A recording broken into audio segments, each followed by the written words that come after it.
Masala bond ഈ പേര് ആദ്യം കേട്ട അന്തം കമ്മികൾ പോലും ധരിച്ചത് സവാള വടയോ ഉഴുന്നുവടയോ സുഖിയനോ ഏത്തക്കാപ്പമോ പോലെയുള്ള ഏതെങ്കിലും ഒരു എണ്ണക്കടിയായിരിക്കും ഈ മസാല ബോണ്ട എന്നാണ്.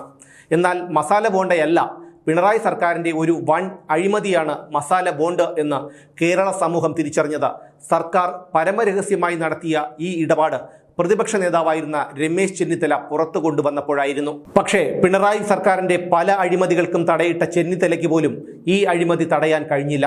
അതിൻ്റെ ഫലം പിന്നീട് കേരളത്തിലെ ജനങ്ങൾ അനുഭവിക്കേണ്ടിയും വന്നു. ഭരണഘടനാ തത്വങ്ങൾ കാറ്റിൽ പറത്തിക്കൊണ്ടു നടത്തിയ കിഫ്ബിയുടെ മസാല ബോണ്ട് ഇടപാടിന് കേരളത്തെ കടക്കെണിയുടെ അഗാധ ഗർത്തത്തിലേക്ക് തള്ളിയിട്ടതിൽ വലിയൊരു പങ്കുണ്ട്. 2150 കോടിയുടെ മസാല ബോണ്ട് ലാവ്ലിനുമായി ബന്ധമുള്ള CDPQ എന്ന കനേഡിയൻ കമ്പനിയിൽ നിന്ന് വാങ്ങിയത് 9.72% കൊള്ള പലിശയ്ക്കാണ്. 2150 കോടിയുടെ ബോണ്ടിന് 5 കൊല്ലം കൊണ്ട് പലിശയായി കൊടുക്കേണ്ടത് 1045 കോടി രൂപ. അതായത് 5 കൊല്ലം കഴിയുമ്പോൾ 3195 കോടി രൂപ തിരിച്ചു കൊടുക്കണം. ബോണ്ട് വിൽപ്പനയുമായി ബന്ധപ്പെട്ട് ബാങ്ക് ഫീസ് അടക്കമുള്ള മറ്റു ചെലവുകൾക്ക് 2,29 ലക്ഷം രൂപയോടൊപ്പം ഉദ്യോഗസ്ഥരുടെ യാത്രാ ചെലവ് വേറെയും നൽകണം. ഇത്രയും കൂടിയ പലിശയ്ക്ക് വിറ്റ മസാല ബോണ്ടിൽ നിന്നുള്ള പണം അതിലും കുറഞ്ഞ പലിശയ്ക്കാണ് ഇവിടെ ബാങ്കുകളിൽ നിക്ഷേപിച്ചിരുന്നത് എന്നുള്ള കാര്യം പിന്നീട് പുറത്തു വന്നു. അതായത് ഒരാളിൽ നിന്ന് 5 രൂപ പലിശയ്ക്ക് 1 ലക്ഷം രൂപ കടം വാങ്ങി ആ പണം മറ്റൊരാൾക്ക് 2.5 രൂപ പലിശയ്ക്ക് കൊടുക്കുന്നത് പോലെ. ലോകത്ത് ഒരു മണ്ടനും ചെയ്യാത്ത കാര്യം. ദുരൂഹമായ ഈ ഇടപാടിൽ വൻ അഴിമതിയും ധൂർത്തും നടന്നു എന്നായിരുന്നു പ്രതിപക്ഷ നേതാവായ രമേശ് ചെന്നിത്തലയുടെ ആരോപണം. മസാല ബോണ്ട് ഭരണഘടനാ വിരുദ്ധമാണെന്ന് CAG റിപ്പോർട്ട് ചെയ്തു. CAGയുടെ ഈ കണ്ടെത്തൽ നിയമസഭയിൽ കൊണ്ടുവന്ന പ്രമേയം പാസാക്കി നീക്കം ചെയ്ത അസാധാരണ നടപടിയും ഇക്കാര്യത്തിലുണ്ടായി.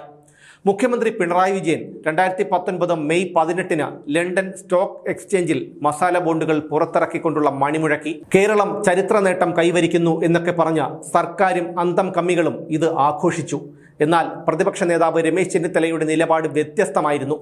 പിണറായി മുഴക്കാൻ പോകുന്നത് കേരളത്തിൻ്റെ പുരോഗതിക്കുള്ള മണിനാദമല്ല, കേരളത്തെ പണയപ്പെടുത്തുന്നതിനും കടത്തിൽ മുക്കുന്നതിനുമുള്ള മണിനാദമാണ്.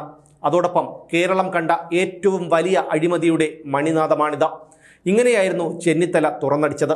അത് ശരിയാണെന്ന് പിന്നീട് തെളിഞ്ഞു. മസാല ബോണ്ടിൻ്റെ ഇടപാടുകളെല്ലാം തുടക്കം മുതൽ തന്നെ ദുരൂഹമായിരുന്നു. പിണറായി സർക്കാരിൻ്റെ എല്ലാ അഴിമതികളെയും പോലെ മന്ത്രിസഭയും മുന്നണിയും ഒന്നും ഇക്കാര്യം അറിഞ്ഞതേയില്ല. സംസ്ഥാനത്തിൻ്റെ പശ്ചാത്തല വികസനത്തിനു വേണ്ടി ധനസമാഹരണം നടത്തുന്നതിനായി രൂപീകരിച്ച Kerala infrastructure development investment fund board അഥവാ കിഫ്ബിയാണ് 2150 കോടിയുടെ മസാല ബോണ്ട് ഇറക്കിയത്. ഇത് വാങ്ങിയതാകട്ടെ കേരളം കണ്ട ഏറ്റവും വലിയ അഴിമതി കേസിൽപ്പെട്ട SNC ലാവ്ലിൻ കമ്പനിയിൽ നിർണായക ഓഹരികളുള്ള CDPQ എന്ന കനേഡിയൻ ഫണ്ടിംഗ് ഏജൻസിയാണ്. ഈ വിവരം പിന്നീട് പുറത്തു വന്നു.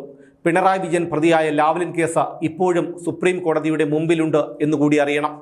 ഇതെല്ലാം ചികഞ്ഞ് പുറത്തു കൊണ്ടുവന്നത് പ്രതിപക്ഷ നേതാവ് രമേശ് ചെന്നിത്തലയായിരുന്നു. ലാവ്ലിൻ കേസിൽപ്പെട്ട പിണറായി വിജയനാണ് വീണ്ടും അതേ കമ്പനിയുമായി ബന്ധമുള്ള മറ്റൊരു കമ്പനിയുമായി ഇടപാട് നടത്തിയത്. രാജ്യാന്തര നിക്ഷേപങ്ങൾ സ്വീകരിക്കാനായി ഇന്ത്യൻ രൂപയിൽ തന്നെ കടപ്പത്രങ്ങൾ ഇറക്കി പണം സമാഹരിക്കുന്നതാണ് മസാല ബോണ്ട്. പ്രധാനമന്ത്രി നരേന്ദ്രമോദിയാണ് ഈ ആശയം കൊണ്ടുവന്നത്.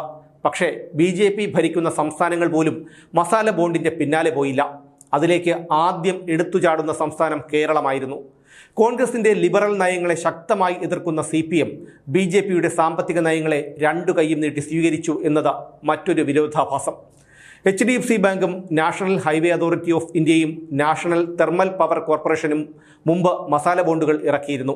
HDFC 6.8% പലിശ നിക്ഷേപകർക്ക് നൽകിക്കൊണ്ടാണ് മസാല ബോണ്ട് ഇറക്കിയത്. National highway authority of India 7.3% പലിശ നിരക്കിലും IREDA 7.12% പലിശ നിരക്കിലുമാണ് മസാല ബോണ്ടുകൾ വിറ്റത്. എന്നാൽ കിഫ്ബിയുടെ മസാല ബോണ്ടിൽ നിക്ഷേപകരായ CDPQവിന് സർക്കാർ നൽകേണ്ടത് 9.72% കൊള്ള പലിശയാണ്. അതായത് 209 കോടി രൂപയാണ് ഒരു വർഷം പലിശ ഇനത്തിൽ മാത്രം സംസ്ഥാന സർക്കാർ കനേഡിയൻ കമ്പനിക്ക് നൽകേണ്ടത്. ഈ പണം കൊണ്ട് സംസ്ഥാനം തുടങ്ങുന്ന പദ്ധതികൾ തുടങ്ങുകയോ പൂർത്തിയാക്കുകയോ ചെയ്യുന്നതിന് മുമ്പ് തന്നെ വായ്പ തിരിച്ചടയ്ക്കേണ്ടി വരും എന്നതാണ് മറ്റൊരു കാര്യം. കുറച്ചുകൂടി വ്യക്തമായി പറഞ്ഞാൽ പലിശ കൊടുക്കാമെന്നല്ലാതെ ഈ പണം കൊണ്ട് യാതൊരു പ്രയോജനവും സർക്കാരിനില്ല എന്ന്. ഈ വൻ തുക തിരിച്ചടയ്ക്കുന്നത് കേരളം പോലെയുള്ള ഒരു കൊച്ചു സംസ്ഥാനത്തിന് താങ്ങാൻ കഴിയില്ലെന്ന് അന്നു തന്നെ രമേശ് ചെന്നിത്തല പറഞ്ഞിരുന്നു. നമ്മൾ ഓരോ ലിറ്റർ ഇന്ധനം നമ്മുടെ വാഹനത്തിൽ നിറയ്ക്കുമ്പോഴും ഓരോ രൂപയാണ് കിഫ്ബിയുടെ ഫണ്ടിലേക്ക് എത്തുന്നത്. ആ പണമാണ് ഇത്തരത്തിൽ പലിശ കൊടുത്തും മറ്റും സർക്കാർ ധൂർത്തടിക്കുന്നത്. അന്താരാഷ്ട്ര ഫിനാൻസ് കോർപ്പറേഷൻ പോലും 4.5% പലിശ നിരക്കിലാണ് ലണ്ടൻ സ്റ്റോക്ക് എക്സ്ചേഞ്ചിൽ മസാല ബോണ്ട് ഇറക്കിയത്. ലോകബാങ്കിൻ്റെ പലിശ പോലും 2.5% ഉള്ളൂ എന്നുകൂടി അറിയുക. ലണ്ടൻ സ്റ്റോക്ക് എക്സ്ചേഞ്ചിൽ ലിസ്റ്റ് ചെയ്ത 16 ഇന്ത്യൻ കമ്പനികൾ 5.5% മുതൽ 7.5% വരെ പലിശയ്ക്കാണ് മസാല ബോണ്ട് ഇറക്കിയത്. കിഫ്ബി ഇറക്കിയത് 9.72% എന്ന കൊള്ള പലിശയ്ക്കും. അപ്പോൾ തന്നെ അഴിമതിയുടെ കാര്യം വ്യക്തമാണ്. ഇത്രയും കൊള്ള പലിശയ്ക്ക് പണമെടുക്കേണ്ട അടിയന്തര സാഹചര്യം കേരളത്തിൽ ഇല്ലായിരുന്നു എന്നുകൂടി ഓർക്കണം. ഈ ഇടപാട് തുടക്കം മുതൽ തന്നെ രഹസ്യമാക്കി വയ്ക്കാൻ സർക്കാർ ശ്രദ്ധിച്ചിരുന്നു. മസാല ബോണ്ടുകൾ വാങ്ങുന്നത് ലാവ്ലിൻ ബന്ധമുള്ള കമ്പനിയാണെന്നുള്ള വിവരം രമേശ് ചെന്നിത്തല പുറത്തു കൊണ്ടുവന്നപ്പോൾ SNC ലാവ്ലിൻ കമ്പനിയുമായി ഈ ഇടപാടിന് യാതൊരു ബന്ധവുമില്ലെന്നായിരുന്നു അന്നത്തെ ധനമന്ത്രി തോമസ് ഐസക്കിൻ്റെ വാദം. അതിനു പിന്നാലെ SNC ലാവ്ലിന് മസാല ബോണ്ട് വാങ്ങിയ CDPQവുമായി ബന്ധമുണ്ടെന്നുള്ള തെളിവുകൾ ചെന്നിത്തല പുറത്തുവിട്ടു. അതോടെ തോമസ് ഐസക്ക് അടവ് മാറ്റി. ചെറിയ ബന്ധമേയുള്ളൂ എന്നായിരുന്നു തോമസ് ഐസക്കിൻ്റെ പിന്നീടുള്ള ന്യായീകരണം. എന്നാൽ കേവലം ചെറിയ ബന്ധമല്ല, SNC ലാവ്ലിൻ കമ്പനിയെ നിയന്ത്രിക്കുന്നത് തന്നെ CDPQ ആണ് എന്നുള്ള വലിയ തെളിവുകൾ പിന്നീട് പുറത്തു വന്നു. SNC ലാവ്ലിൻ്റെ 20% ഓഹരികൾ കൈവശമുള്ള കമ്പനിയാണ് CDPQ. SNC ലാവ്ലിൻ പുറത്ത് വിറ്റഴിച്ച 40% ഓഹരികളിൽ 20% വാങ്ങിയത് CDPQ ആണ്. SNC ലാവ്ലിന് CDPQവുമായുള്ള ബന്ധം തുറന്നുകാട്ടുന്നതായിരുന്നു ഇത്. ഇതെല്ലാം പുറത്തു കൊണ്ടുവന്ന രമേശ് ചെന്നിത്തല ഒരു പ്രധാന ചോദ്യമുയർത്തി. കനേഡിയൻ കമ്പനിയായ CDPQവിന് സർക്കാർ 9.72% കൊള്ളപ്പലിശ നൽകാൻ തീരുമാനിച്ചതിൻ്റെ യഥാർത്ഥ ലക്ഷ്യമെന്താ? ഇതായിരുന്നു ചെന്നിത്തല തൊടുത്തുവിട്ട ആ ചോദ്യം. ഈ ചോദ്യത്തിൻ്റെ മുന ചെന്നു തറച്ചത് മസാല ബോണ്ട് ഇടപാടിലെ ദുരൂഹതകളിലേക്കായിരുന്നു. ലണ്ടൻ സ്റ്റോക്ക് എക്സ്ചേഞ്ചിൽ പബ്ലിക് ഇഷ്യൂ ആയിട്ടാണ് ബോണ്ടുകൾ ലിസ്റ്റ് ചെയ്തത് എന്നും ലോകത്ത് ആർക്കും ഇത് വാങ്ങാമെന്നും CDPQ അത് വാങ്ങിയതിന് ഞങ്ങൾ എന്ത് ചെയ്യാനാണ് എന്നുമായിരുന്നു തോമസ് ഐസക്കിൻ്റെ നാണം കെട്ട നിലപാട്. കിഫ്ബിയുടെ മസാല ബോണ്ടിൻ്റെ രുചിയറിഞ്ഞ് 40ഓളം കമ്പനികൾ എത്തിയെന്നും അവരുമായൊക്കെ ചർച്ച നടത്തിയതിനു ശേഷമാണ് CDPQവിന് വിലയ്ക്ക് എത്തിയതെന്നും സർക്കാർ ന്യായീകരിച്ചു. പബ്ലിക് ഇഷ്യൂവും പ്രൈവറ്റ് ഇഷ്യൂവും തമ്മിലുള്ള വ്യത്യാസം അറിയാത്തവരാണ് ബഹളമുണ്ടാക്കുന്നതെന്നും മത്തിക്കച്ചവടം പോലെയല്ല ബോണ്ട് ഇഷ്യൂ എന്നും പറഞ്ഞ് തോമസ് ഐസക് ചെന്നിത്തലയെ പരിഹസിച്ചു. എന്നുവെച്ചാൽ മസാല ബോണ്ട് പബ്ലിക് ഇഷ്യൂ വഴിയാണ് CDPQവിന് കൊടുത്തതെന്നും അതുകൊണ്ട് തന്നെ അതിൽ കമ്മീഷനോ അഴിമതിയോ ഒന്നും ഇല്ലെന്നും തോമസ് ഐസക്കും സർക്കാരും ആവർത്തിച്ചു പറഞ്ഞുകൊണ്ടേയിരുന്നു. ഇതെല്ലാം കണ്ടും കേട്ടും നിശബ്ദനായിരുന്ന രമേശ് ചെന്നിത്തല തോമസ് ഐസക്കും സർക്കാരും പറയുന്നത് പച്ചക്കള്ളമാണെന്നുള്ളതിൻ്റെ രേഖകൾ പുറത്തുവിട്ടു. പബ്ലിക് ഇഷ്യൂ ആയിട്ടല്ല, മറിച്ച് പ്രൈവറ്റ് ഇഷ്യൂ ആയിട്ടാണ് മസാല ബോണ്ട് ആദ്യം പ്ലേസ് ചെയ്തത് എന്നുള്ളതിൻ്റെ ലണ്ടൻ സ്റ്റോക്ക് എക്സ്ചേഞ്ചിലെ രേഖകളുമായിട്ടാണ് ചെന്നിത്തല അടുത്ത പത്രസമ്മേളനത്തിനെത്തിയത്. അദ്ദേഹം മാധ്യമപ്രവർത്തകർക്ക് ആ രേഖകൾ വിതരണം ചെയ്തു. ഇത് വൻ കോളിളക്കമുണ്ടാക്കി. സർക്കാരിൻ്റെയും തോമസ് ഐസക്കിൻ്റെയും പെരും നുണകളെല്ലാം പൊളിഞ്ഞു.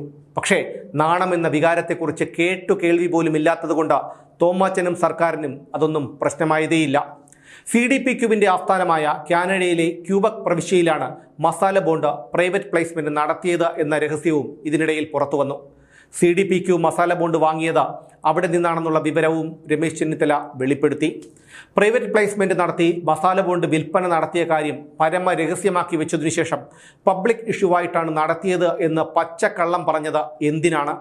മസാല ബോണ്ട് വിൽപ്പന നടത്താൻ എന്തിനാണ് കാനഡ തിരഞ്ഞെടുത്തത്? SNC ലാവ്ലിൻ കമ്പനിയുടെ ആസ്ഥാനമായ കാനഡയിൽ ചെന്ന് ലാവ്ലിൻ കമ്പനിയുമായി ബന്ധമുള്ള CDPQവുമായി ഇടപാട് നടത്തിയ വിവരം മറച്ചുവെച്ചത് എന്തൊളിക്കാനാണ്?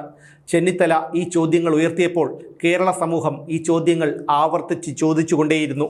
സംസ്ഥാനത്തിൻ്റെ സഞ്ചിത നിധിയുടെ ഈടിന്മേലുള്ള കടമെടുപ്പ് രാജ്യത്തിൻ്റെ ഭൂപരിധിക്കുള്ളിൽ നിന്നുകൊണ്ടായിരിക്കണമെന്ന് ഭരണഘടനയുടെ അനുച്ഛേദം 293(1) പറയുന്നുണ്ട്. അങ്ങനെ നോക്കിയാൽ മസാല ബോണ്ട് ഭരണഘടനാ വിരുദ്ധമാണ്. ഇത് ചെന്നിത്തല തുറന്നുകാട്ടി.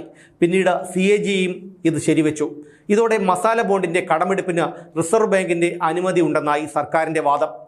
മസാല ബോണ്ടുമായി ബന്ധപ്പെട്ട ദുരൂഹതകൾ അവിടെയും അവസാനിച്ചില്ല. യഥാർത്ഥത്തിൽ ലണ്ടൻ സ്റ്റോക്ക് എക്സ്ചേഞ്ചിൽ മസാല ബോണ്ടുകൾ ലിസ്റ്റ് ചെയ്യുന്നതിന് മുമ്പ് തന്നെ, അതായത് 2019 മാർച്ച് 29 മുമ്പ് തന്നെ അത് വിറ്റഴിച്ചിരുന്നു എന്നുള്ള രേഖകളും രമേശ് ചെന്നിത്തല പുറത്തു കൊണ്ടുവന്നു.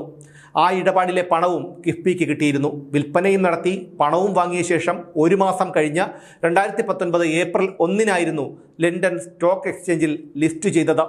നോക്കൂ, എന്തൊരു അഴിമതിയാണിത്.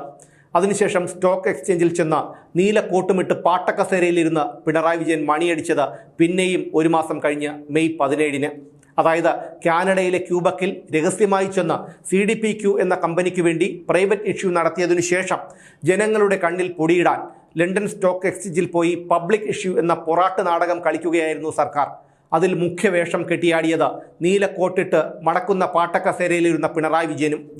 ലോകബാങ്കിനെയും ADBയെയും ചൂഷക ഭീകരന്മാരായി ചിത്രീകരിക്കുകയും അവർക്കെതിരെ പ്രചണ്ഡമായ പ്രചാരണം നടത്തുകയും ചെയ്ത CPM ആണ് അതെല്ലാം മറന്ന് വൻകിട ഏജൻസിക്ക് സംസ്ഥാനത്തെ പണയപ്പെടുത്തിയത് എന്ന് അന്നു തന്നെ ചെന്നിത്തല ചൂണ്ടിക്കാട്ടിയിരുന്നു. പക്ഷേ ലോകബാങ്കും ADBയും ഒക്കെ വായ്പ നൽകുന്നത് 4% താഴെ മാത്രം പലിശയ്ക്കാണ്. UDFിൻ്റെ കാലത്ത് കൊച്ചി മെട്രോയ്ക്ക് ഫ്രഞ്ച് കമ്പനിയായ ADF 1.35% പലിശയ്ക്കാണ് 1350 കോടി രൂപ വായ്പ നൽകിയത്.